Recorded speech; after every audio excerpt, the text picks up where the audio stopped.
Immigration law goes into effect on Saturday. It is touted as the toughest in the country. Yesterday, big crowds came out to march against it.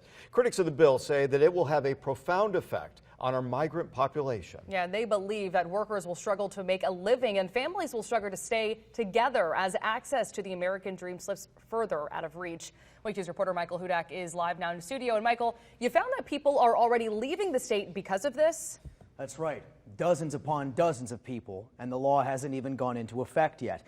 You haven't seen me on air in a while. I hope you're all doing well. That's because I've been out. And no, not out sick, Nicole, out in the field, out in our community, working to find out how this law will affect our area. And I'm here to tell you the fear is real, the changes are tangible, and the pain is palpable, too.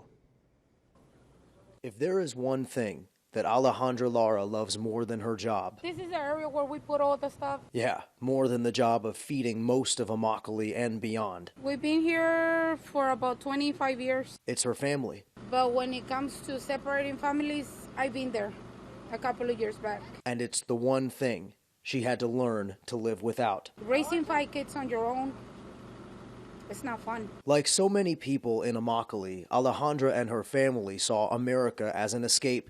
And like so many of them, she succeeded in getting here legally. But her husband was not so lucky. And when he was not approved right away, If you take my husband, what am I going to do? they lived apart for 5 years. When I see all of these, I just go back in time when I was there. And it's nobody's fault. But we're just here to work. And it's hard, and nobody understands that. Alejandra's pain is real.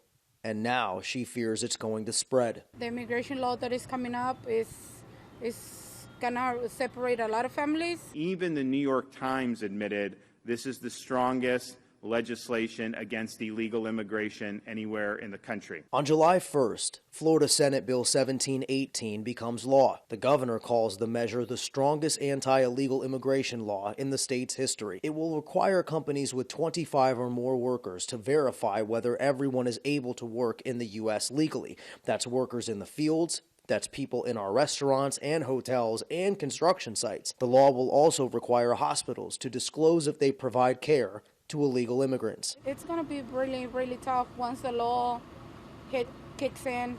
It's going to be very hard for all of us to be able to stand and keep our jobs and keep these businesses growing. It's going to be really, really hard. From her produce stand at Immokalee Farmers Market, Alejandra Lara can actually see a lot more than you think. Not a mass exodus yet, but Alejandra told me she had about 30 family members in the town, and now most of them are gone. They all left Tennessee and Georgia.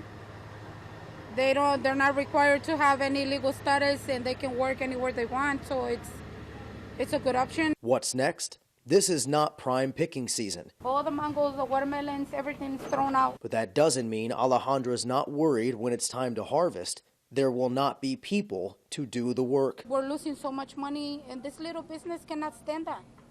We cannot.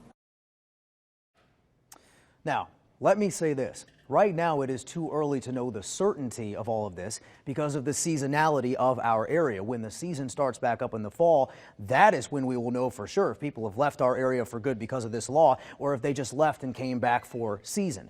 But just like Alejandra Lara, people who are still here in Southwest Florida, they've got to work. They've got families to feed right now, like the person you'll hear from on Wink News at 4. Back to you.